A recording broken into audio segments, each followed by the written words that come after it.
नमस्कार प्यारे विद्यार्थियों, मैं डॉक्टर महेश जी आज अपने YouTube चैनल पर लेकर आ रहा हूं कक्षा 9, 10 या 12 के जो भी विद्यार्थी हैं उनके लिए अत्यंत महत्वपूर्ण बिंदु जो कि है मूल भाव या केंद्रीय भाव।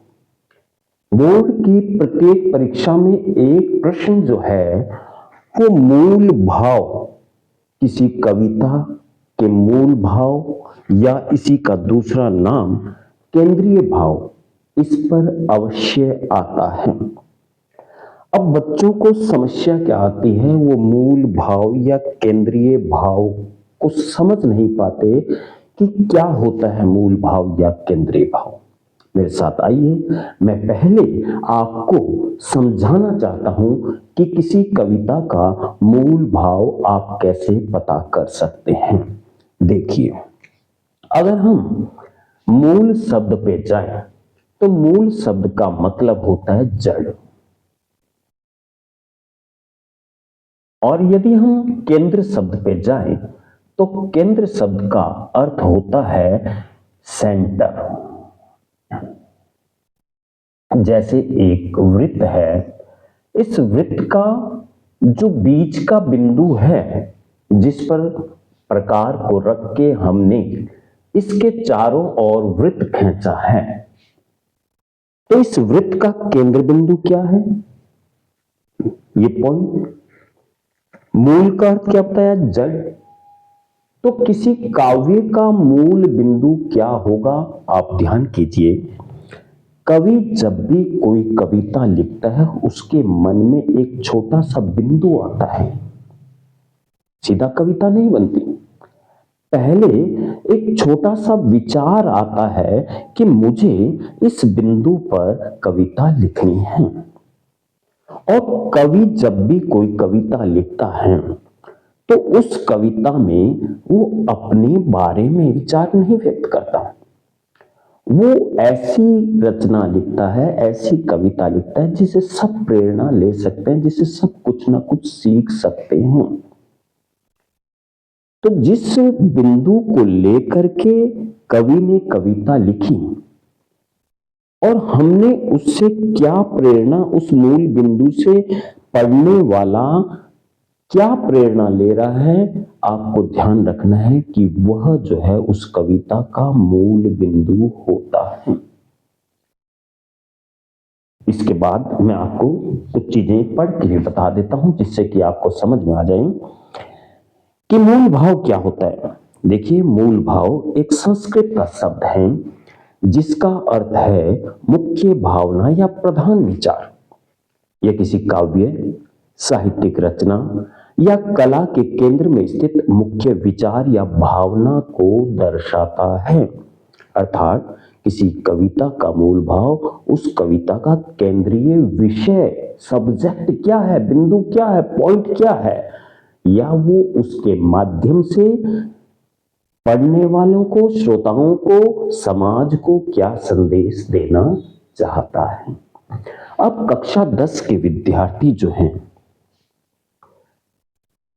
उनके इस वर्ष जो 6 कविताएं लगती हैं जिसमें हम सूर और तुलसी के केंद्रीय भाव को छोड़ते हैं क्योंकि इनका केंद्रीय भाव भक्ति है, और बोर्ड के अंदर इन दोनों का केंद्रीय भाव आपसे नहीं पूछेगा। पीछे बचती हैं 4 कवियों की कविताएं जिसमें पहली कविता है आत्मकथ्य। जयशंकर प्रसाद जी की कविता आत्मकथ्या का आपसे मूल भाव, केंद्रीय भाव वो पूछ सकता है। आप सबने उस कविता को पढ़ा। जयशंकर प्रसाद जी ने वो कविता क्यों लिखी? हंस नामक पत्रिका जिसका संपादक प्रेमचंद जी किया करते थे, 1932 से पहले की बात है, उसमें एक शीर्षक चला आत्मकथा नाम से कि बड़े बड़े जो भी लेखक हैं, रचनाकार हैं, वो अपने जीवन के बारे में कुछ बताएं, अपने जीवन की सच्चाई के बारे में बताएं, वो उसको लिखा जाएगा। तो प्रेमचंद जी के मित्रों ने भी प्रेमचंद जी से कहा कि आप जो है अपने बारे में उस कॉलम में जो है भेजिए ताकि उसमें लिखा जाए। तब प्रेमचंद उसने जयशंकर प्रसाद जी ने मना कर दिया कि नहीं, मैं अपने जीवन के बारे में नहीं बताना चाहता। मित्रों ने बहुत आग्रह किया कि क्यों नहीं बताना चाहते। तो प्रेमचंद जी जयशंकर प्रसाद जी ने जो है इस कविता आत्मकथ्य में वो कारण बताए हैं कि वो क्यों नहीं जो है अपनी आत्मकथा के बारे में लोगों को बताना चाहते। आपने पढ़ा कि असहमति के तर्क से ये जो कविता है आत्मकथ्य उत्पन्न हुई है। जब हम इस आत्मकथ्य कविता की मूल भाव की बात करते हैं तो देखिए क्या है कि कविता का मूल भाव आत्मकथा न लिखने के कारणों को बताते हुए वे ये भी बताना चाहते हैं कि अपने जीवन की निजी स्मृतियों को अपने तक सीमित रखना चाहिए तथा अपने सुख दुख को सबके समक्ष प्रकट करके हास्य का पात्र नहीं बनना चाहिए। ये इस कविता का जो है मूल बिंदु है, मूल केंद्रीय भाव है। यानी कवि ये बात जो है आपको बताना चाहता है कि अपने सुख और दुखों को दूसरों के बीच साझा मत करो, क्योंकि आप उपहास के पात्र बन जाओ। समाज जो है भीतरी बातें जानने के बाद दुनिया हंसी उड़ाती है। आगे जब हम चलते हैं तो निराला जी की दो कविताएं आपके सामने आती है। एक तो आती है उत्साह और दूसरी आती है अट नहीं रही है। ये दो कविताएं जो है निराला जी, सूर्यकांत त्रिपाठी निराला जी लिखी है। तो पहली कविता आपने पढ़ी उत्साह, आपने ये भी पढ़ा कि वो एक आह्वान गीत है। आह्वान किसको किया गया? आह्वान जो है क्रांतिकारियों को कह दे या नव कविता लिखने वाले कवियों को किया गया कि वो श्रृंगार की कविता को छोड़ करके क्रांति संबंधी रचनाएं लिखें। गुलाम भारत था, गुलामी के कारण निराश हताश हो चुके थे भारतीय, और उनमें निराला जी जो है चेतना उत्पन्न करना चाहते थे। तो उन्होंने बादल उनका प्रिय विषय था, तो बादलों को संबोधित करते हुए ये कविता लिखी। और बादल जो है वो प्रतीक हम कहते हैं कि चाहे वो भारतीयों को या कहते हैं कि क्रांतिकारियों को जागृत करना चाहते थे, या कहते हैं कि नवीन कवियों को कि वो अपनी कलम से श्रृंगार की कविताएं छोड़े और जन चेतना जागृत करने वाली कविताएं लिखें। तो क्या रहेगा इसका मूल बिंदु? देखिए, कविता का मूल भाव दास्ता की बेड़ियों में जकड़े हतोत्साहित भारतीयों में जोश एवं पौरुष जागृत करके क्रांति लाना है। ये इसका मूल बिंदु है। अब आप कहते सर मूल बिंदु तो अपने 10-20 शब्दों का नहीं पूछता, 70-80 शब्दों का पूछता है। बिल्कुल सही बात कर रहे हो। तो ये जब आप पॉइंट लिख देते हैं, इस पॉइंट के बाद में आप अपनी दूसरी जो भी उस कविता से रिलेटेड बात आपको दिमाग में आ रही है आप लिख दीजिए। निश्चित आपको नंबर मिलेंगे, क्योंकि जो बात आपने बतानी थी केंद्रीय भाव की वो आप बता चुके हैं। उसके बाद आपको परीक्षक जो है वो पूरे में से पूरे नंबर देगा, क्योंकि आप सही उत्तर प्रारंभ में बता चुके हैं। अगर हम दूसरी कविता अट नहीं रही है की बात करें, प्रकृति से संबंधित कविता है। फागुन का बसंत के सौंदर्य का कवि ने बहुत सुंदर चित्रण किया है।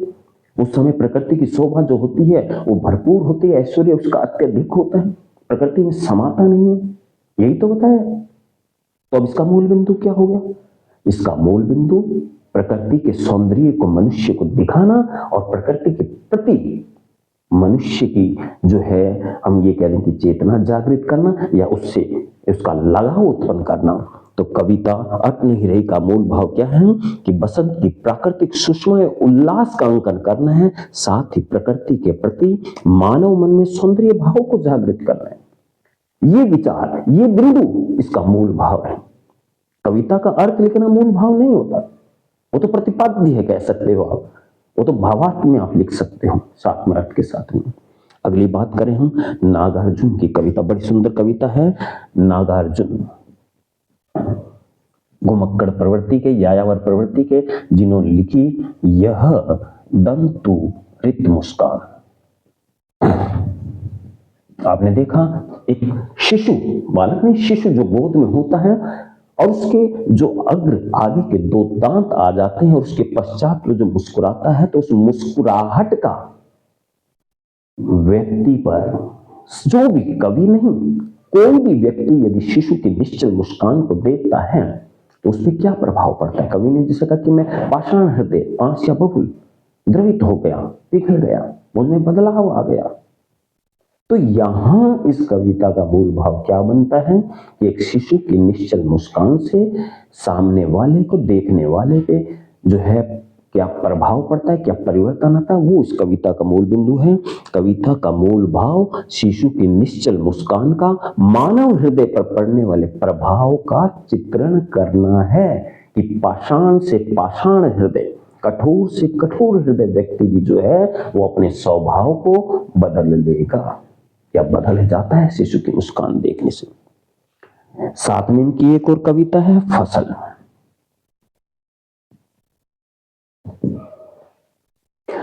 फसल कविता के माध्यम से क्या रेखांकित किया, क्या बताना चाहे कि जैसे फसल जो है वो ना तो सिर्फ नदी के पानी से पैदा हो जाती है, ना सिर्फ हवाओं के चलने से पैदा हो जाती है, ना सूर्य की उष्मा से पैदा हो जाती है, या सिर्फ ना केवल मानव श्रम से हो जाती है।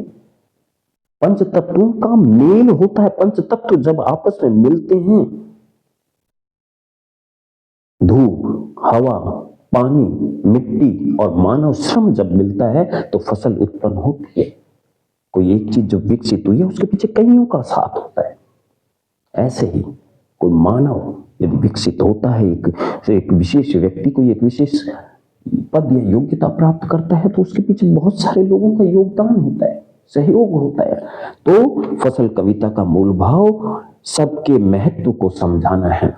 कविता का मूल भाव सबके महत्व को समझना है। किसी एक काम के पीछे केवल एक व्यक्ति का नहीं, बल्कि उसके पीछे अनेक व्यक्तियों का श्रम होता है, मेहनत होती है, तब कहीं जाके एक जो है अस्तित्व में आता है।